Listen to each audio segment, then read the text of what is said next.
Bhavat media news కి స్వాగతం. Bulletin లో ముందుగా హెడ్లైన్స్. ఇరాన్ తో యుద్ధాన్ని తాత్కాలికంగా ఆపేస్తున్నాం. డొనాల్డ్ ట్రంప్ సంచలన ప్రకటన.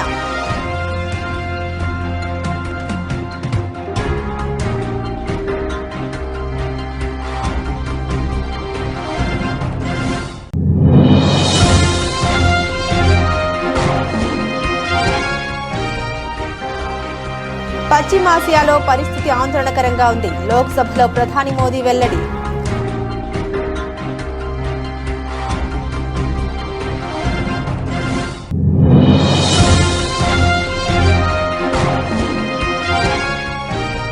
తమిళనాడులో ఎన్డీఏ సీట్ల పంపకాల ఖరారు. అన్నా డీఎంకే 170, బీజేపీకి 27 సీట్లు.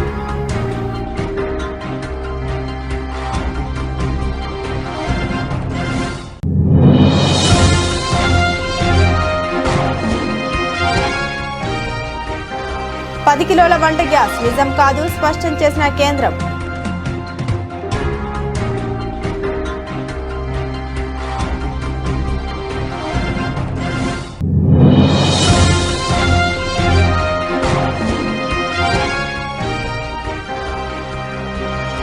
జరిగిన అవమానం చాలు అన్న జీవన్ రెడ్డి. కాంగ్రెస్ కండువ కప్పుకోవడానికి నిరాకరించిన వైనం.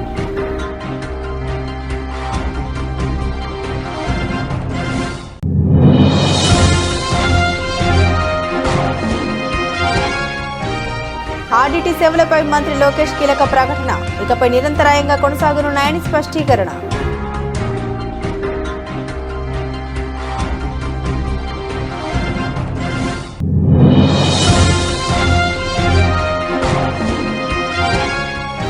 కేటీఆర్ నేతృత్వంలో గ్యాస్ సిలిండర్ల ప్లకార్డులతో వినూత్నంగా నిరసన. గంటల తరబడి ప్రజలు క్యూ లైన్లో నిలబడాల్సిన పరిస్థితి దాపురించిందని మండిపడ్డ మాజీ మంత్రి.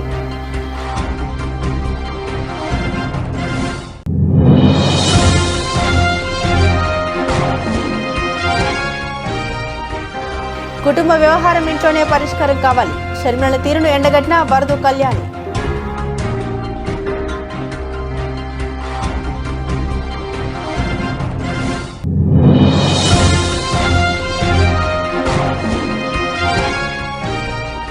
క్యూనెట్ కేసులో 32 మంది అరెస్ట్. ఎక్కువ మంది సాఫ్ట్వేర్ ఉద్యోగులని తెలిపిన సిపి సజ్జనార్.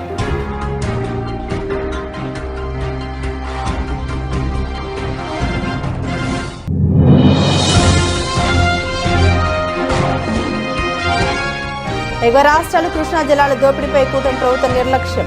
తగిన సమయంలో ప్రజలు మీకు బుద్ధి చెప్పడం ఖాయమన్న మాజీ మంత్రి సాకి శైలజనాథ్.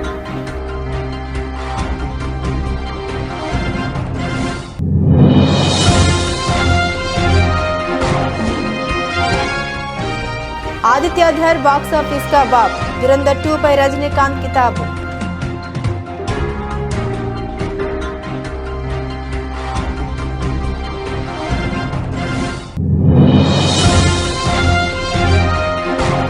భారీ లాభాల్లో ప్రారంభమైన భారత స్టాక్ మార్కెట్లు. సెన్సెక్స్ 1500 పాయింట్లు పెరగ్గా 22,900 మార్కు చేరువలోకి నిఫ్టీ.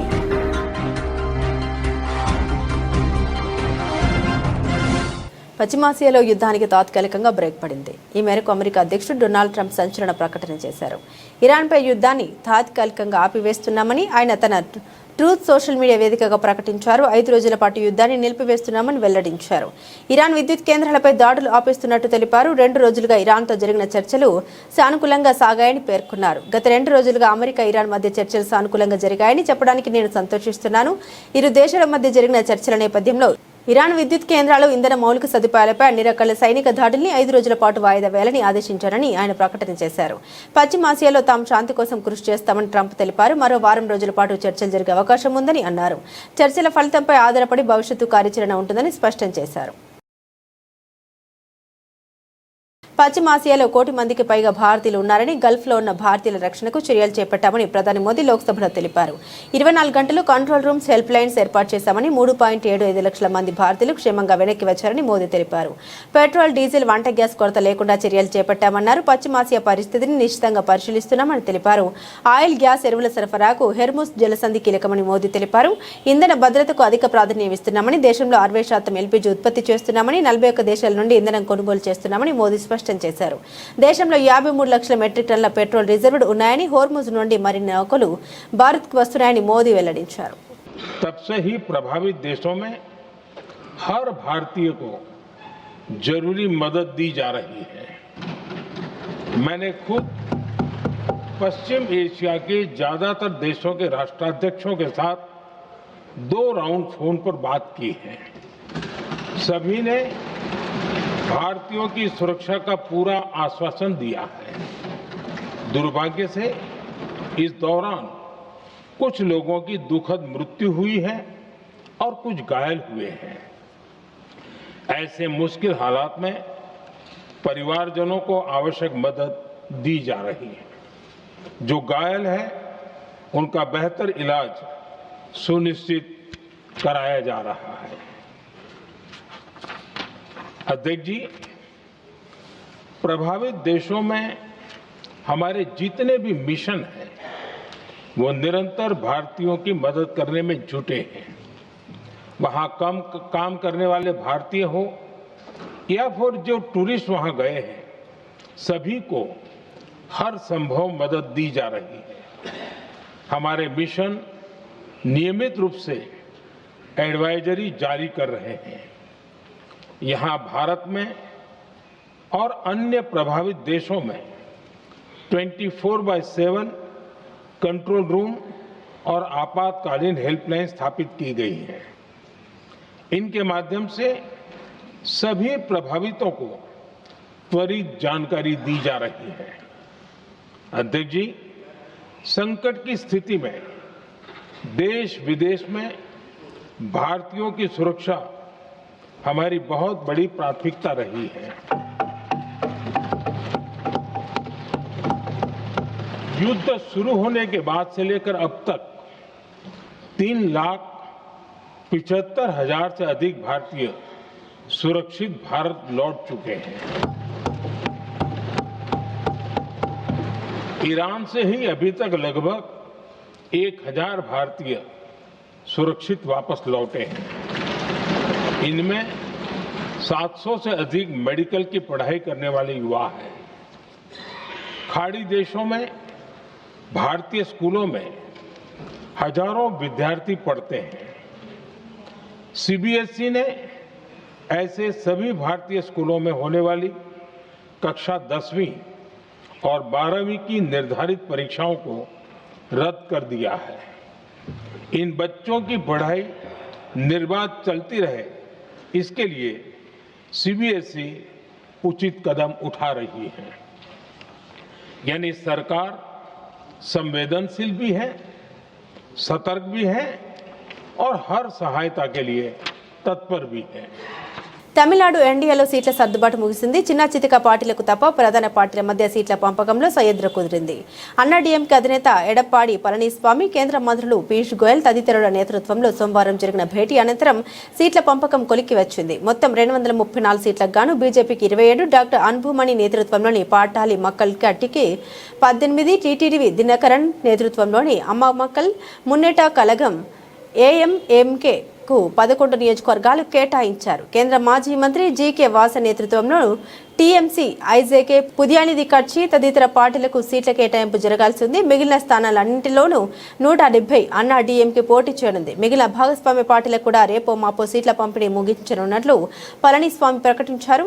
సీట్ల కేటాయింపు అనంతరం ఆయన మీడియాతో మాట్లాడారు. అసెంబ్లీ ఎన్నికల్లో తమ కూటమి ఘన విజయం సాధించబోతుందని, తాము మళ్లీ ప్రభుత్వం ఏర్పాటు చేయబోతున్నామని ధీమా వ్యక్తం చేశారు.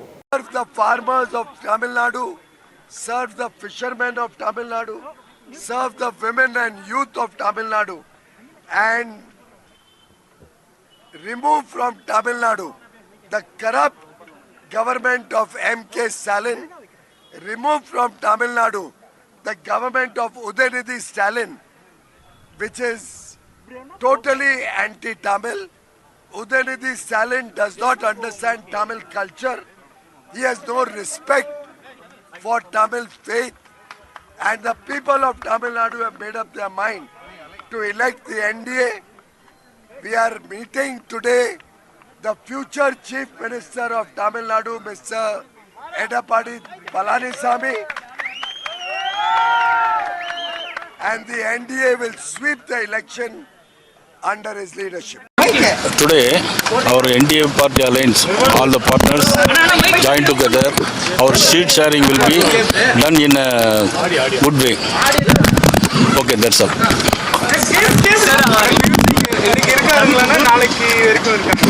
இன்னைக்கு இருக்கிறாங்க, நைட் ஸ்டே பண்றாங்க, நாளைக்கு. Yeah, definitely we are happy with all those numbers. Very confident of a big victory.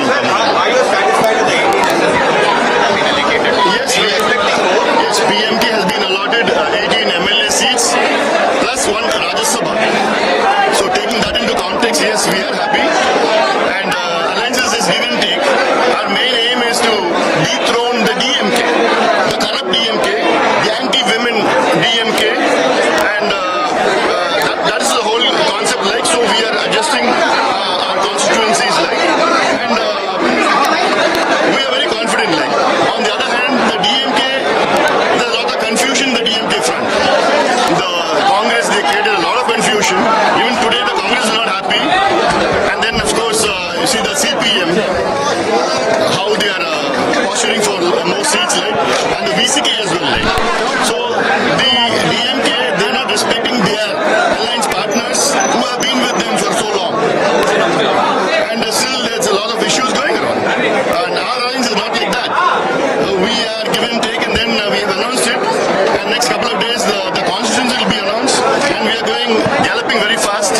And we are very confident that we'll have more than about 200 seats in the coming assembly election. How do you see the comments on AK alliance by DMK that it is completely controlled by decisions are taken by Delhi? That's nonsense. That's nonsense. The DMK is now afraid. This is a scared Chief Minister, Mr. Stalin. He has seen the strength of our alliance. And there was a rumor created that I also went to Delhi for alliance talks. Alliance talks is in Tamil Nadu. The leader of the alliance is Mr. Edappadi Palaniswamy. I went to Delhi to sign the Rajya Sabha. So this rumor is not created by the DMK. పశ్చిమాసియాలో జరుగుతున్న యుద్ధం నేపథ్యంలో సిలిండర్లో వంట gas మోతాదును తగ్గించే ప్రతిపాదన ప్రభుత్వ రంగ చమురు సంస్థలు పరిశీలిస్తున్నాయంటూ సోమవారం ఊహాగానాలు చెలరేగాయి. ఈ మేరకు ప్రముఖ ఆంగ్ల పత్రికలో సంబంధిత వర్గాలను ఊటంకిస్తూ వార్త వెలువడింది. ప్రస్తుతం 14.2 కిలోల సిలిండర్లలోనే 10 కిలోల ఎల్పీజీని నింపి ధర తగ్గించి సరఫరా చేయాలనే ప్రణాళిక ఉన్నట్లు ఆ వర్గాలు పేర్కొన్నాయి. తద్వారా ఎక్కువ ఇళ్లకు వంట గ్యాస్ సరఫరా చేయవచ్చని తెలిపాయి. అయితే ఈ వార్తల్లో వాస్తవం లేదని, 10 కిలోల ఎల్పీజీని సరఫరా చేయాలనే ఆలోచన ఏదీ లేదని కేంద్ర పెట్రోలియం శాఖ సంయుక్త కార్యదర్శి సుజాత శర్మ స్పష్టం చేశారు. కాగా దేశంలో రోజువారీ ఎల్పీజీ వినియోగం 93,500 టన్నులు కాగా దాంట్లో గృహ వినియోగమే 80,400 టన్నులు. ఈ నెల తొలి 2 వారాల్లో ఎల్పీజీ వినియోగం మొత్తంగా 17% తగ్గింది. ब्लैक मार्केटिंग और होर्डिंग को रोकने के लिए लगातार राज्य सरकारों से रिक्वेस्ट की जा रही है और इस संबंध में कई लेटर भी इशू हुए हैं. लगभग 32 स्टेट्स और यूनियन टेरिटरीज ने कंट्रोल रूम सेटअप किए हैं और डिस्ट्रिक्ट लेवल मॉनिटरिंग कमेटी भी सेटअप की है. पिछले कुछ दिनों में लगभग 37,000 रेड हुई हैं, 550 से ज़्यादा FIR बुक हुई हैं और 150 से ज़्यादा लोग अरेस्ट भी हुए हैं. इसी क्रम में हमारी ऑयल मार्केटिंग कंपनीज ने भी वेरिफिकेशन सरप्राइज इंस्पेक्शंस किए हैं और लगभग 234 डिस्ट्रीब्यूटर्स को शो कॉज नोटिस दिए गए हैं. कुछ को सस्पेंड भी किया गया है और पेनल्टी भी लेवी की गई है. अंत में आप सभी के माध्यम से देश की जनता से रिक्वेस्ट है कि अफवाहों पर विश्वास न करें, पैनिक बुकिंग से बचें. डोर डिलीवरी सिलेंडर्स की जा रही है, इसलिए अपने सिलेंडर का इंतज़ार करें और try to conserve LPG and the energy. Thank you. ఉమ్మడి కరీంనగర్ జిల్లా రాజకీయ ఉద్దండుడు ఎమ్మెల్సీ జీవన్ రెడ్డి కాంగ్రెస్ అధిష్టానంపై తిరుగుబాటు జెండా ఎగురవేసిన సంగతి తెలిసిందే. బీఆర్ఎస్ నుండి వచ్చిన ఎమ్మెల్యే సంజయ్ కుమార్ ను పార్టీలోకి చేర్చుకోవడం, ఆ తర్వాత జిల్లాలో తనకు ప్రాధాన్యత తగ్గడంపై ఆయన తీవ్ర ఆవేదన వ్యక్తం చేస్తున్నారు. ఈ నెల 25న పార్టీకి రాజీనామా చేస్తామని ఆయన ప్రకటించడంతో కాంగ్రెస్ అధిష్టానం దిద్దుబాటు చర్యలు చేపట్టింది. ఈ క్రమంలో ఏఐసీసీ కార్యదర్శి సచిన్ సావంత్, ప్రభుత్వ విప్ ఆది శ్రీనివాస్ తో కలిసి టీపీసీసీ అధ్యక్షుడు మహేష్ కుమార్ గౌడ్ జగిత్యాలలోని జీవన్ రెడ్డి నివాసానికి వెళ్లారు. ఈ సందర్భంగా మహేష్ కుమార్ గౌడ్ మర్యాదపూర్వకంగా పార్టీ కండువా కప్పి ప్రయత్నం చేయగా జరిగిన అవమానం చాలు, ఇక ఈ కండువ వద్దు అంటూ జీవన్ రెడ్డి సున్నితంగా తిరస్కరించడం అందరినీ షాక్కు గురి చేస్తుంది. తెలుగు రాష్ట్రాల్లో దశాబ్దాలుగా సేవలు అందిస్తున్న రూరల్ డెవలప్మెంట్ ట్రస్ట్ సేవలు ఇకపై నిరంతరాయంగా కొనసాగనున్నాయి. ఈ సంస్థకు ఫారిన్ కంట్రిబ్యూషన్ రెగ్యులేషన్ యాక్ట్ కింద లైసెన్స్ రెన్యువల్ పూర్తయినట్లు రాష్ట్ర విద్యా ఐటీ శాఖ మంత్రి నారా లోకేష్ తెలిపారు. దీంతో ఆర్డీటీకి విదేశీ విరాళాల స్వీకరణకు ఉన్న అడ్డంకులు తొలగిపోయాయని ఆయన స్పష్టం చేశారు. ఈ మేరకు లోకేష్ సోషల్ మీడియా వేదికగా పోస్టు పెట్టారు. ఆర్డీటీ సేవలు నిలిచిపోయాయని గతంలోనే మాట ఇచ్చామని, ఈ మేరకు కేంద్ర ప్రభుత్వంతో సంప్రదింపులు జరిపినట్లు వివరించారు. పేదల ఇళ్ల నిర్మాణం, నిరుపేద పిల్లల చదువు, ఉపాధి, వైద్యం వంటి రంగాల్లో ఆర్డీటీ చేస్తున్న కృషిని ప్రధాని మోదీ హోంమంత్రి అమిత్ షాలకు వివరించినట్టు తెలిపారు. తమ విజ్ఞప్తి మేరకు కేంద్రం సానుకూలంగా స్పందించిందని, దీంతో ఆర్డీటీ రెన్యువల్ ప్రక్రియ పూర్తయిందని పేర్కొన్నారు. రాష్ట్రంలో నెలకొన్న గ్యాస్ సిలిండర్ల కొరతను నిరసిస్తూ బీఆర్ఎస్ పార్టీ అసెంబ్లీ ముట్టడికి పిలుపునిచ్చింది. ఈ క్రమంలో గన్ పార్క్ వద్ద కేటీఆర్ నేతృత్వంలో ఎమ్మెల్యేలు, ఎమ్మెల్సీలు గ్యాస్ సిలిండర్ల ప్లకార్డులతో వినూత్నంగా నిరసన తెలిపారు. అంతర్జాతీయ పరిణామాల సాకుతో సామాన్యులకు సిలిండర్ దొరకకుండా చేస్తున్నారని, గంటల తరబడి క్యూ లైన్లో నిలబడాల్సిన పరిస్థితి దాపురించిందని కేటీఆర్ మండిపడ్డారు. కేంద్ర ప్రభుత్వం గ్యాస్ కొరత లేదని అబద్ధాలు ప్రభుత్వం చెబుతుంటే రాష్ట్ర ప్రభుత్వం పెట్రోలియం శాఖ తమ పరిధిలో లేదని తప్పించుకుంటుందని కేటీఆర్ ధ్వజమెత్తారు. వీరిద్దరి వైఖరి ఆంబోతుల కోట్లాటలో లేగదూడలు బలైనట్లు సామాన్య ప్రజల పాలిట శాపంగా మారిందని ఎద్దేవా చేశారు.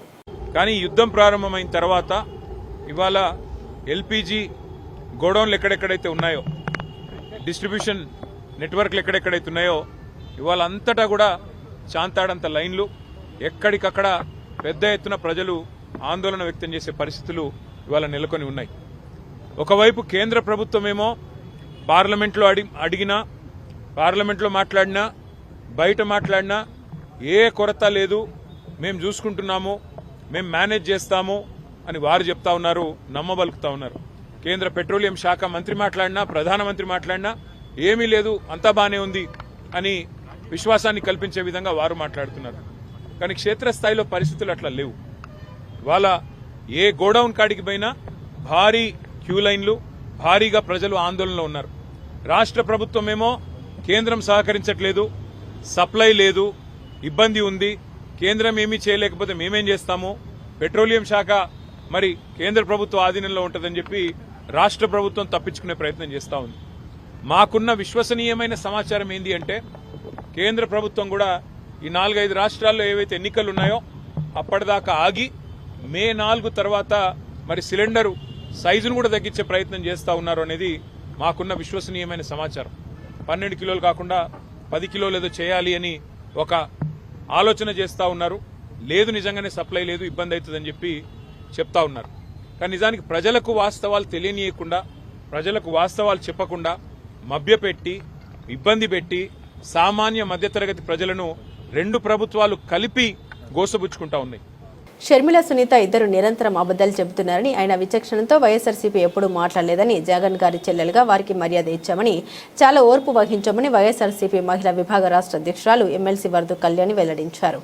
కానీ వాళ్ళిద్దరూ హద్దులు దాటి మాట్లాడుతున్నారన్న ఆమె, ప్రజలకు వాస్తవాలు చెప్పాల్సిన బాధ్యత తమపై ఉన్నందున మీడియా ముందుకు వచ్చామని తెలిపారు. షర్మిల, సునీత ఇద్దరికి అవినాష్ రెడ్డి, శివప్రసాద్ రెడ్డి ప్రశ్నలు వేశారని, అయితే వాటికి ఇప్పటి వరకు ఆ ఇద్దరు బదులు ఇవ్వలేదని తెలిపారు. ఆ ప్రశ్నలకు వారిద్దరూ సమాధానం చెప్పలేరా అని విశాఖలో మీడియాతో మాట్లాడిన వరదు కళ్యాణి నిలదీశారు.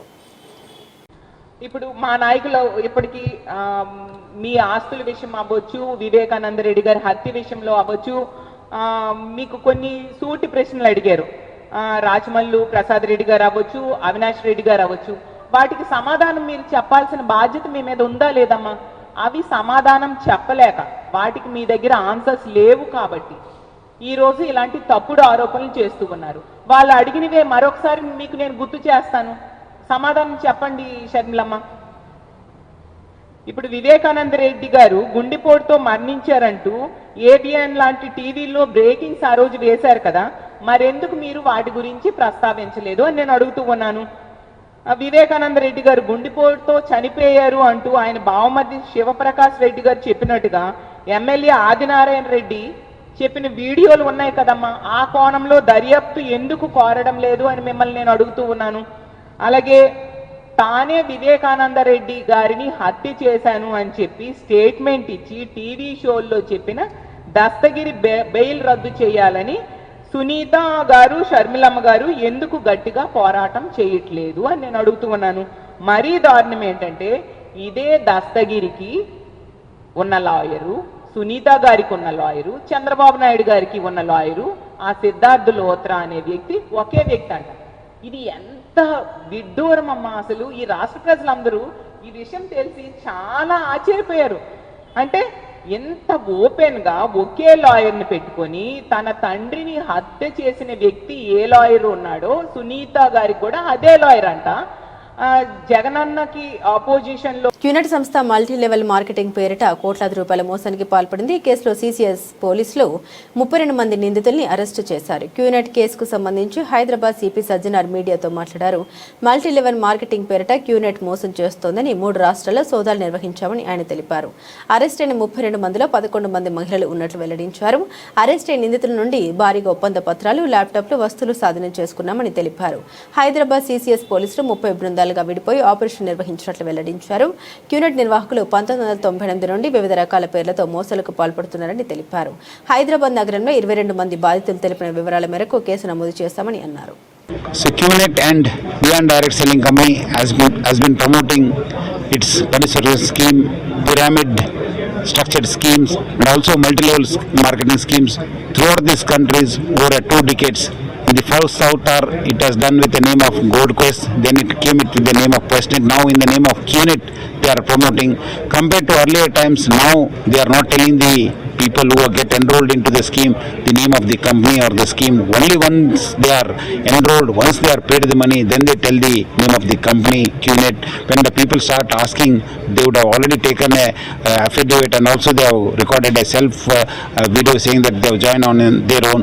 So QNet is nothing but a pure money service scheme, multi-level marketing scheme, a pyramid structure scheme. So already it has cheated thousands and thousands of crores, and because it promotes various, now earlier it used to promote watches, pendants and all, discs and all, now they are promoting wellness products, they are promoting the crockery sets and other products also. The front end is nothing but a product, but back end is nothing but a pure money service scheme. Especially almost 4 cases were registered in Hyderabad recently. Earlier also we had registered about 18 cases, and also throughout the Telangana we have 68 cases, and hundreds of cases are there all over the country.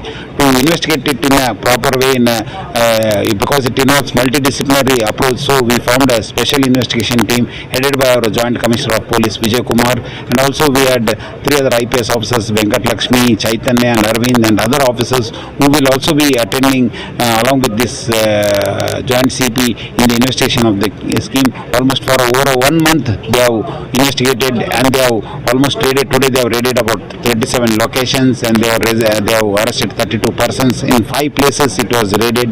So I request once again the public not to enroll into QNet scheme or the Beyond Direct Selling scheme or any other money service schemes or any multi-level marketing scheme or any pyramid structured scheme. Rayalaseema ప్రాంతానికి చంద్రబాబు నేతృత్వంలోని కూటమి ప్రభుత్వం చేస్తున్న చారిత్రాత్మక ద్రోహాన్ని నిరసిస్తూ YSR Congress party భారీ ఉద్యమానికి శ్రీకారం చుట్టింది.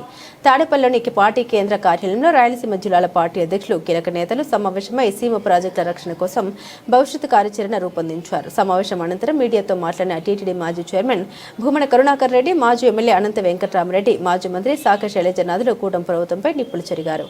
రాయలసీమ ప్రయోజనాల్ని పక్కన పెట్టి ఎగువ రాష్ట్రాల అక్రమ ప్రాజెక్టులపై కూటమి ప్రభుత్వం మౌనం వహిస్తోందని మాజీ మంత్రి సాకి శైలజనాథ్ ధ్వజమెత్తారు.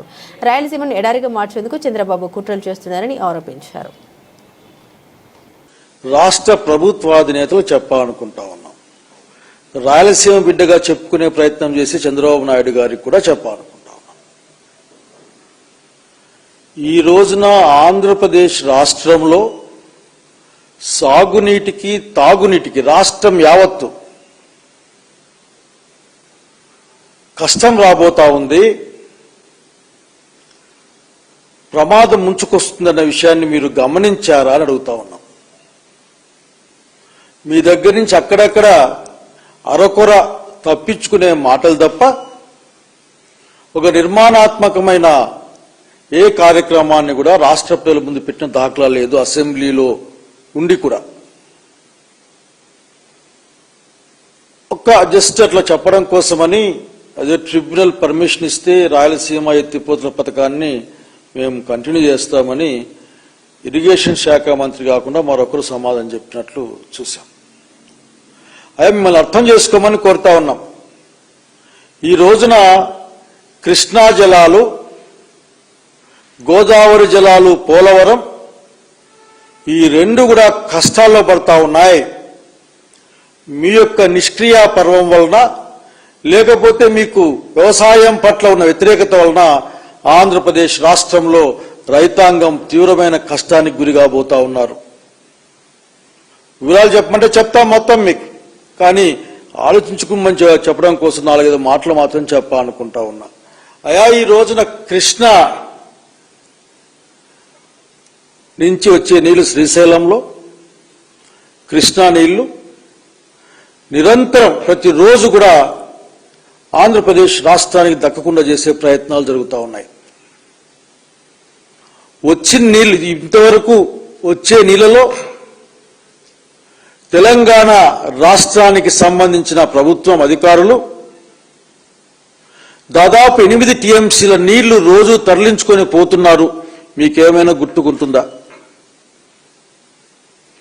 800 అడుగులు చేరకముందే ఇంకా కృష్ణా నీళ్లు శ్రీశైలంలోకి రాకముందే నెట్టెంపాడు దగ్గర బాలీవుడ్ హీరో రణ్వీర్ సింగ్ ప్రధాన పాత్రలో ఆదిత్య ధర్ దర్శకత్వంలో వచ్చిన దురంధర్ ది రివెంజ్ చిత్రం బాక్సాఫీస్ వద్ద సంచలనం సృష్టిస్తోంది. ఈ సినిమాపై తాజాగా సూపర్ స్టార్ రజనీకాంత్ ప్రశంసలు కురిపించారు. దర్శకుడు ఆదిత్య ధర్ను బాక్సాఫీస్కు తండ్రి లాంటివాడు అంటూ కితాబు ఇవ్వడం సినీ వర్గాల్లో చర్చనీయాంశమైంది. దురంధర్ 2 అద్భుతమైన సినిమా. ఆదిత్య ధర్ బాక్సాఫీస్ కబాబ్ రణవీర్ చిత్ర బృందానికి అభినందనలు. ప్రతి భారతీయుడు తప్పక చూడాల్సిన సినిమా జై హింద్ అని పోస్టు చేశారు. రజనీకాంత్ ప్రశంసపై దర్శకుడు ఆదిత్య ధర్ భావోద్వేగంగా స్పందించారు. సార్, మేమంతా వినోదానికి మిమ్మల్ని ఒక బెంచ్ మార్క్ గా చూస్తూ పెరిగాం. దశాబ్దాలుగా మమ్మల్ని నవ్విస్తూ ఏడిపిస్తూ విజిల్స్ వేయించిన మీ మ్యాజిక్ ఇప్పటికీ కొనసాగుతుంది. అలాంటి మీరు మా సినిమాను తప్పక చూడాలి అనడం నా జీవితంలో అతిపెద్ద సూపర్ స్టార్ మూమెంట్. మీ ఆశీర్వాదానికి మాటల్లో చెప్పలేనంత కృతజ్ఞతలని ఆయన పేర్కొన్నారు. నిన్నటి భారీ పతనం తర్వాత ఇవాళ భారతీయ స్టాక్ మార్కెట్లు కొత్త ఉత్సాహంతో ముందుకెళ్తున్నాయి. ఉదయం మార్కెట్ ప్రారంభం కాగానే సెన్సెక్స్ సూచి ఏకంగా 1500 పాయింట్లు పెరగ్గా నిఫ్టీ 22,900 మార్కు చేరువలోకి వెళ్లింది. అమెరికా అధ్యక్షుడు డొనాల్డ్ ట్రంప్ ఇరాన్పై 5 రోజుల పాటు యుద్ధం నిలిపివేస్తున్నామని ప్రకటించిన ఆ నేపథ్యంలో చేకూరిన అంతర్జాతీయ సానుకూలతలు, అమెరికా మార్కెట్ల నుండి అందుతున్న అనుకూల సంకేతాలు, ఆపై ద్రవ్యోల్బణం తగ్గుముఖం పట్టడం మన మార్కెట్లకు కలిసొచ్చింది. అంతర్జాతీయ మార్కెట్లో క్రూడ్ ఆయిల్ ధరలు తగ్గడం మన ఆర్థిక వ్యవస్థకు రూపాయి విలువకు సానుకూలంగా మారింది. సానుకూల రాజకీయ పరిణామాలు ఇన్వెస్టర్ల ఉత్సాహం నింపాయి. ఫలితంగా హెచ్డిఎఫ్సి బ్యాంక్, ఐసిఐసిఐ బ్యాంక్ వంటి దిగ్గజ బ్యాంకింగ్ షేర్లలో భారీ కొనుగోళ్లు మార్కెట్ సూచనను పైకి నెట్టాయి. విదేశీ సంస్థాగత పెట్టుబడిదారులు మళ్లీ భారత్ మార్కెట్లో కొనుగోళ్లు ప్రారంభించడం బుల్ రన్ కు ప్రధాన కారణమైంది. కేవలం బ్యాంకింగ్ రంగమే కాకుండా ఐటీ, ఆటోమొబైల్, ఫైనాన్షియల్ సర్వీసెస్ రంగాలు కూడా భారీ లాభాలు నమోదు చేశాయి. దాదాపు అన్ని రంగాల సూచనలు లాభాల్లోనే ట్రేడ్ అవుతున్నాయి. బులెటిన్ ముగించే ముందు హెడ్లైన్స్ మరోసారి. ఇరాన్తో యుద్ధాన్ని తాత్కాలికంగా ఆపేస్తున్నాం. డొనాల్డ్ ట్రంప్ సంచలన ప్రకటన.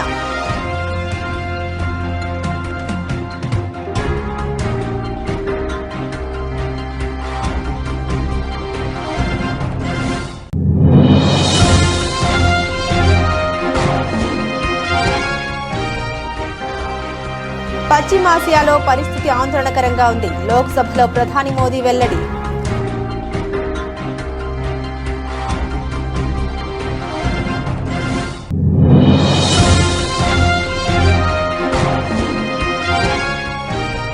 తమిళనాడులో ఎన్డీఏ సీట్ల పంపకాల ఖరారు.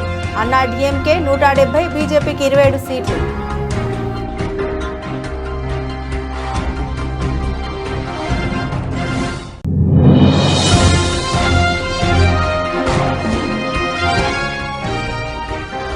$10 కిలోల వంట గ్యాస్ నిజం కాదు స్పష్టం చేసిన కేంద్రం.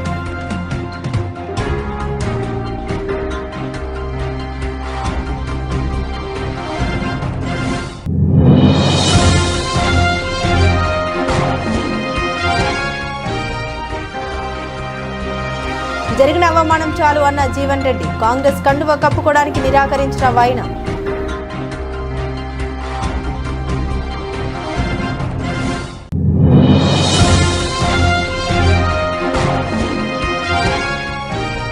ఆర్డీటీ సేవలపై మంత్రి లోకేష్ కీలక ప్రకటన. ఇకపై నిరంతరాయంగా కొనసాగనున్నాయని స్పష్టీకరణ.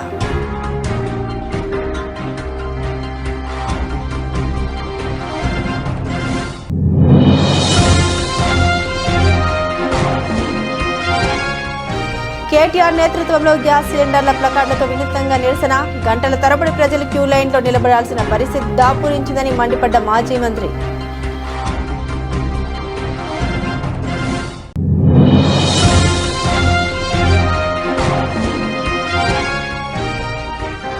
కుటుంబ వ్యవహారం ఇంట్లోనే పరిష్కారం కావాలి, షర్మిల తీరును ఎండగట్టిన వరదు కళ్యాణి.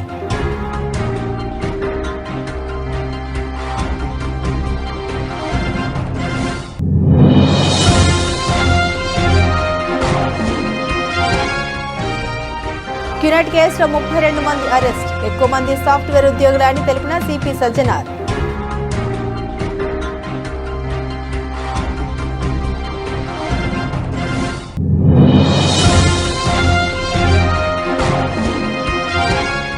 ఎగువ రాష్ట్రాలు కృష్ణా జలాల దోపిడీపై కూటమి ప్రభుత్వం నిర్లక్ష్యం, తగిన సమయంలో ప్రజలు మీకు బుద్ధి చెప్పడం ఖాయమన్న మాజీ మంత్రి సాకి శైలజనాథ్.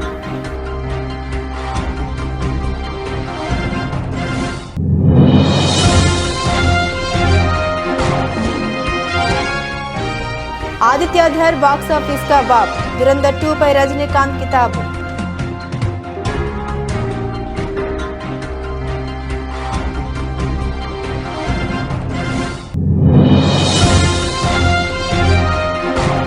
భారీ లాభాల్లో ప్రారంభమైన భారత స్టాక్ మార్కెట్లు. సెన్సెక్స్ 1500 పాయింట్లు పెరగ్గా 22,900 మార్కు చేరువలోకి నిఫ్టీ.